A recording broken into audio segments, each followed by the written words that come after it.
2018! Am I right? You know, as the year draws itself to a close, a lot of people like to take this special time to really look back and reflect on what made the year unique and the goals that they achieved in said year, and even just like the highs of their lives. But not here! Nah. Let's take a look back at some of my lowest moments of 2018. You actually might have already noticed, like, that, yes, this shirt specifically. Well, not just this shirt. Also this shirt, and this shirt. What the heck, Chris? I know, let me explain. The purple shirt. I had a wedding coming up, and not just any wedding, mind you, but my own father's wedding. So I needed to get, like, a nice dress shirt, and knowing me, where do I go? H&M. So I'm there with my friends Anna and Ray, and happen to just casually check the clearance rack, which is like pretty much the only place I actually shop for clothes anywhere, and stumble upon this nice purple shirt. How it was very pleasant. I love this color. I think it goes really well with my skin tone and my hair, and I just like the way that it fits on me. So I wanted to buy this shirt, and then I see the price. $4! Oh, $4! Excuse me, you also need to know, I'm a very clumsy person, just kind of naturally, and I am very prone to accidentally spilling coffee on a shirt. Don't drink a bunch of coffee while wearing a freaking white shirt. Yeah, I'm not gonna get home to wash it for hours and hours and hours, so I basically just ruined the shirt. Congratulations, I've done that with so many shirts, it's honestly really sad. So I decide right then and there, I'm going to buy every single one of these shirts that they have in my size. So I did. And now Chris in the purple shirt has kind of become an inside joke on the in the live streams that I do every Monday at 7 p.m. Pacific Standard Time. Get some hair in my mouth. It's become like a whole thing. Will Chris wear the purple shirt this week? Also, I just looked over my list yet again and realized that all except for one of these has to do or started from a live stream. So if you don't join us every Monday at 7 p.m. Pacific Standard Time with Chris Howard live streams, you are missing out. Lighting. This one's kind of funny because it happened so long ago, like it must have been at the very beginning of this year, that I don't even like really remember doing it. But so many people have reminded me of it that it's just like this, okay, I guess this happened. I went on a little bit of a lighting rant. Somebody asked me, you know, how do you light your videos? And I started a full, I think it was like 15-minute long rant about how to light and how not to light and the common like mistakes I see. And the thing is, right, nobody cared at all. I completely ignored the chat because in that moment I was just fired up. I don't know, maybe I've been repressing something from forever ago. And my hair. People were telling me in the chat, like, Chris, nobody cares, calm down, change the subject.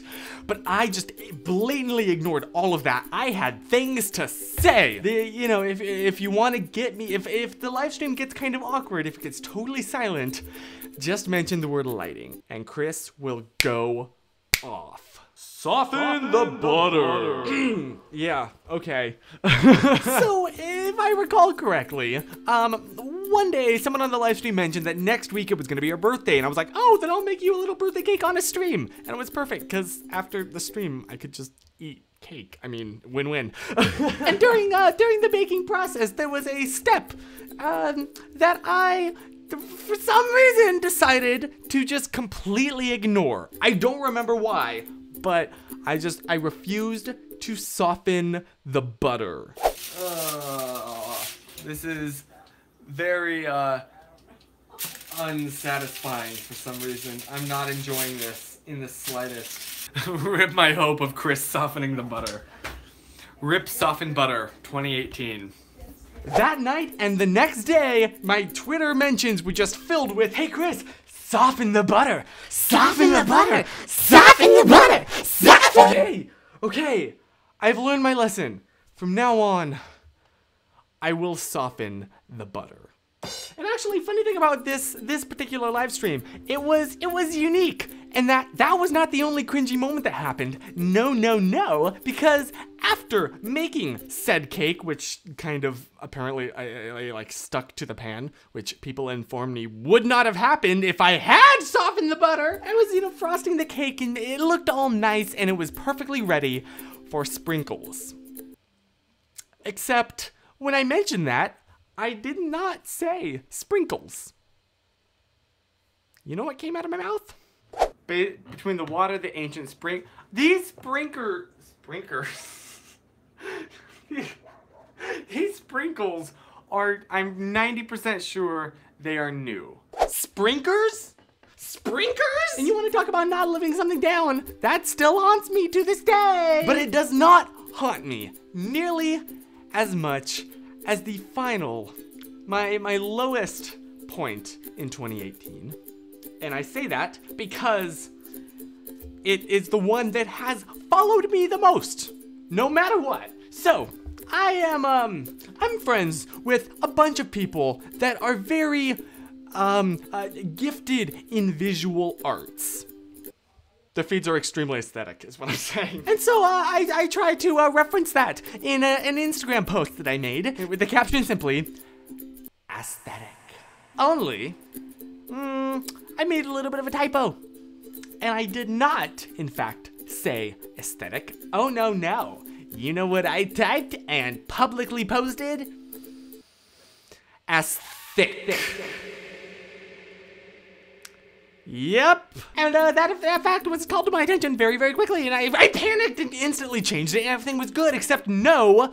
Everything was not good because that still continues to follow me to this day. I literally cannot type the word aesthetic anymore without a certain somebody commenting aesthetic.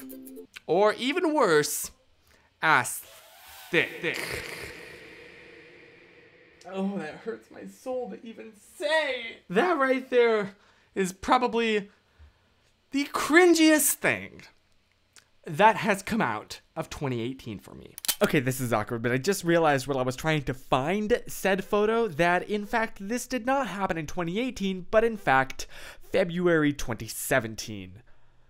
Oops. But it's still a funny story, so yeah. Funny thing about the internet, right, is beforehand if you made a little bit of a mistake, people will forget it. But now thanks to, digital social media and everything being preserved, these little slip-ups will never leave me and never let me have a normal social media experience. Which, I guess could very easily be a negative thing, but at the end of the day, it's like a bunch of inside jokes with your friends. You act like you hate it, but deep down, it means that, people like you and feel comfortable to joke with you, and that calms down my fear that on the inside everyone is just mildly tolerating me.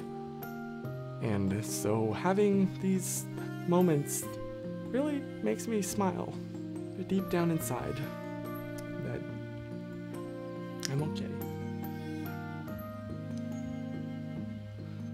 Anyway, comment down below what your cringiest moment of 2018 was. And also, Happy New Year. Stay positive.